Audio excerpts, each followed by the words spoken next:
Welcome back to the Black Jade Journal channel, Introductory Lecture Part 2. I am your lecturer. My name is Khalifa Abdul Khalik. I'm an African American male teacher who's been teaching and living in the Far East for over 20 years. I'd like to point out to you guys the link at the bottom of the screen here. That is the link to my website, Black Jade Journal. This website goes more deeply into this topic of blacks in ancient and modern Asia. So, any of you who are more interested in this topic, who want more information on it, more detailed information on it, please just click the link below. Okay, now let's get started, y'all. Countries. Now, like I said, I lived in several countries in the Far East. I lived in Taiwan, Japan, South Korea, China, Cambodia. When I was living and teaching in Japan, I taught in Chiba, Japan. The school, I worked at a private international school in Chiba, Japan.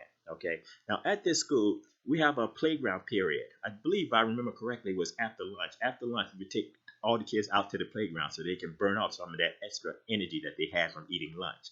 When we take the kids to the playground, the foreign teachers usually had a Japanese assistant escort us to help us watch over the kids because there were so many kids in the classroom. We need an extra pair of eyes to watch over them to make sure they don't hurt themselves and endanger their safety. So we went to the playground. So I went to the playground with my students.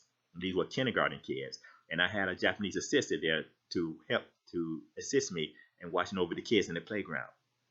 And her job was just to monitor them to make sure they're all safe. This Japanese assistant was only she was a young girl in her 20s. Okay, so one day we were in the playground just watching over the kids. We didn't have too much to do. The only thing we had to do, our only duty was just to monitor the kids and make sure they're safe. So while we were doing that, I decided I was just going to start a little conversation with this girl, just to pass the time. And I figured I'd talk about something that I was interested in, that I had a strong interest and passion for, because I felt that would keep the conversation going if I'm talking about something that I have a strong interest and passion in. So I just told her, out of the blue, I just said, hey, science said the first people on the planet Earth were black and all races descended from the African. I just said that to her just to see what kind of reply she would give me. How would she respond or react to that information? Now, her reply just totally, completely surprised me. I was totally caught off guard again. I wasn't expecting that.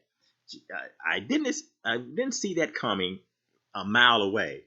But can you believe when I said that to this Japanese girl? She said to me, "Oh, I learned that in middle school.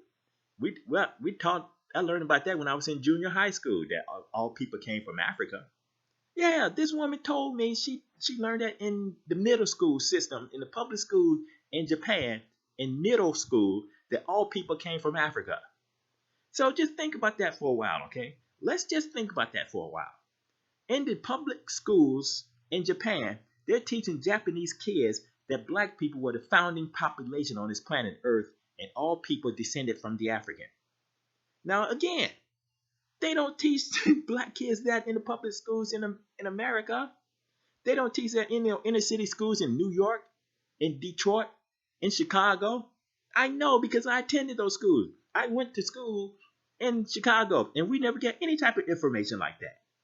Yet, this Japanese woman confessed to me that she was taught that in the public schools in Japan. The Japanese school system teach their kids that black people are the founding population on the planet Earth. I just want you all to just to soak that in for a while. Just sit back and think about that. Because this is the type of information, like I said, you don't get in America. Many people, I'm quite sure, a lot of you who's listening to this recording, this is the first time you ever heard that. At the public schools in South Korea, the public schools in Taiwan, the public schools in Japan actually disseminate to their students black people were the first people on the planet Earth. Just think about that. This is one of the enlightening experiences I have had as a black person living in the Far East. And my job is to disseminate this information to you guys. Because otherwise, it would not be disseminated to you. You know that information was not going to be distributed by the Western media. So it's my job is to give you real talk, unfiltered information about this. And this is my first-hand information as a black person living in those countries. Now, let me change the subject a little more. I'm going to go on another topic that I think you will find quite interesting because I sure as hell did. In Japan, okay, hip hop, the hip hop culture in Japan is very popular. Okay, Japan hip hop has a large, huge following in Japan. A lot of Japanese are into that culture. They're into that music. They're into the rap artists, the musicians. A lot of Japanese are into those people completely, big time. Okay, and there's many clubs in Japan that plays hip hop music. So it has a huge following in Japan. And these Japanese, they not only follow the music, they follow the fashion. They're very much deeply into hip hop fashion. They're deeply into even the hairstyles that black people wear. A lot of those hip hop artists wear. The Japanese imitate those hairstyles. I was surprised when I was walking down Tokyo to see Japanese men wearing dreadlocks, Japanese women wearing these braids, these cornrows, these hairstyles that you see on these female artists, rap artists. Japanese people, they imitate those things. They imitate the fashion, they imitate the hairstyle. Yeah, these people are totally into our culture. Again, but one thing that really surprised me, again, I was not expecting this. This totally caught me off guard. That this was a mouth dropper for me. Okay, they have a type of skin cream in Japan, and this skin cream that a lot of people buy there, if you rub it on your skin, it makes your skin darker. It gives your skin a kind of like a dark complexion. And a lot of Japanese buy this skin cream to try to make their skin darker so they appear to look more like a black person. Yeah, a lot of these Japanese buy this skin cream so to try to make themselves look more black, darken their skin so they kind of look more like an African American. And yet I was totally shocked to see that. Because y'all know the type of image we've been given as black people about our black skin. Okay, about our physical features. That is ugly, it's derogatory, it's not attractive, and nobody wants to be it or look like it because they feel it's very unattractive. Unattractive.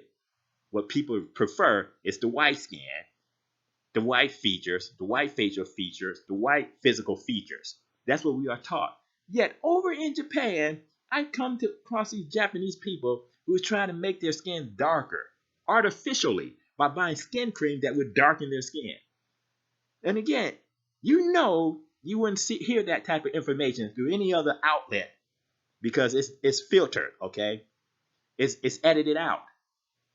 But this is the type of information that I came across as a black person living in the Far East. These Japanese are trying to make their skin darker. They were not only following the hip hop music, the hip hop fashion, the hip hop hairstyle, but they actually try to imitate even the skin color, trying to make their skin darker like a black person. So just think about that, okay? Now, I'm gonna, while that one is soaking in with many of you, okay, I'm gonna go into another topic, okay? Again, I was not expecting this at all. This thing just totally caught me off guard. I was totally surprised by it. And I'm quite sure you will be too. Because this one was a heavy one. When the movie Malcolm X, the movie shot by filmmaker Spike Lee, came to Japan. Y'all remember that movie, the Spike Lee movie Malcolm X, starring Denzel Washington? Well, when that movie was released in Japan, it caused a big interest in Malcolm X, the person, as a person in his life.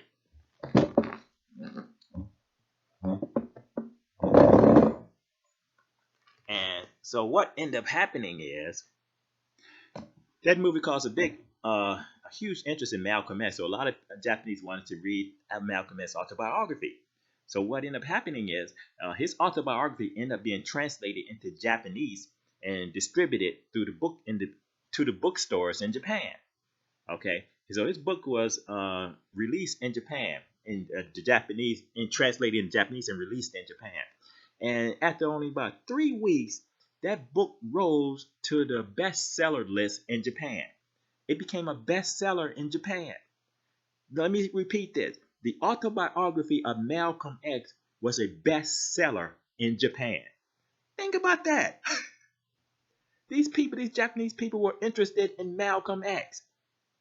Now, I'm saying that because when I grew up, it changed now because of the movie. But back in the time when I grew up, okay, Malcolm X was a taboo topic. Malcolm X was considered a radical, a person advocating hate, a person advocating violence, a person that's pretty much the Satan or the devil. You don't get into Malcolm X. You don't talk about Malcolm X. You stay away from that radical, hateful revolutionary. That's how he was viewed as, which is totally false. He was nothing at all like that. He was a man who liked his people and wanted to rectify, bring justice to the wrong that was perpetrated against his own people. That's the real Malcolm X. But back then, you couldn't talk about him, boy. I mean, you were blackballed. That red listed you.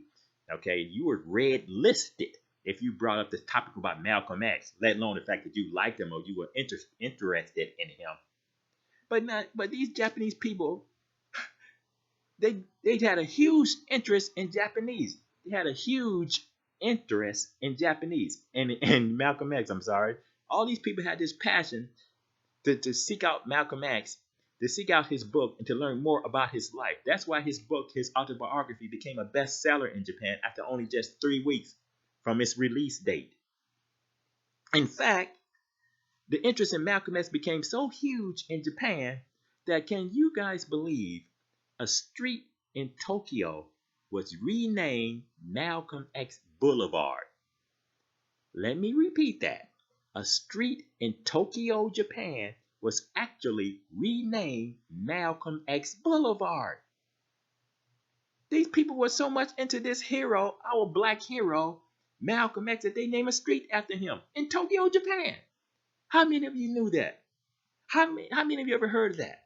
This is the type of information that like I said, does not get disseminated in America, especially among black people. And my job is to make sure this information does get distributed amongst you guys. Because a lot of you need to know that. Many of us should know that a street in Tokyo was renamed Malcolm X Boulevard. That is part of our history.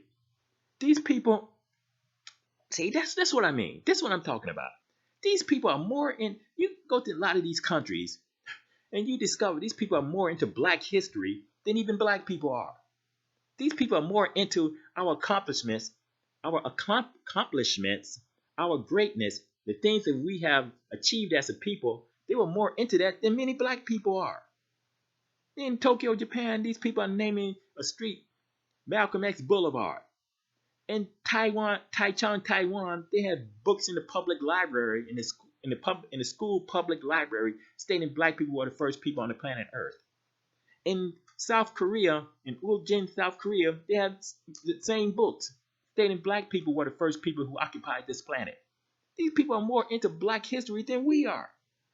And my job is to present this information to you, okay, to unfilter it and to give you guys straight up real talk about what the real deal is in the Far East.